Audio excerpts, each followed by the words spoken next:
Hi, இன்றைக்கி ரொம்ப கிறிஸ்பியான பெங்களூரில் ஃபேமஸான கோபி மஞ்சூரியன் எப்படி செய்யலாம் பார்க்கலாம் வாங்க. அதுக்கு வாஷ் பண்ண காலிஃப்ளவர் எடுத்துக்கோங்க. அதில் கடலை மாவு, கார்ன்ஃப்ளவர் மாவு, ஜிஞ்சர் கார்லிக் பேஸ்ட், அரிசி மாவு, கரம் மசாலா, வெறுமிளகாய் தூள் போட்டு நல்லா மேக்னேட் பண்ணி எடுத்துக்கோங்க. மேக்னேட் பண்ணதை ஆயிலில் நல்லா ஃப்ரை பண்ணிவிட்டு கடாயில் ஆயில் விட்டு சின்ன சின்னதாக கட் பண்ண கார்லிக் போட்டு நல்லா ஃப்ரை பண்ணிக்கோங்க. கார்லிக் ஃப்ரை ஆனதும் ஆனியன் ஃப்ரை ஆனதும் கேப்சிகம் ஆட் பண்ணிக்கோங்க. ஆனியன் கேப்சிகம் நல்லா வேகிறதுக்காக லைட்டாக சால்ட்டு போட்டு நல்லா வதக்கி எடுத்துக்கோங்க. நல்லா ஆனியன் கேப்சிகம் வதங்கினதும் 3 table spoon tomato sauce, 1 table spoon soya sauce, 1 table spoon chilli sauce போட்டு நல்லா மிக்ஸ் பண்ணி எடுத்துக்கோங்க.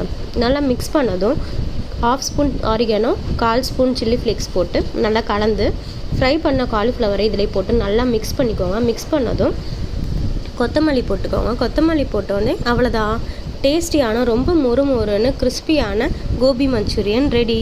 கண்டிப்பாக ட்ரை பண்ணி பாருங்கள், ரொம்பவே நல்லாயிருக்கும். பாய்.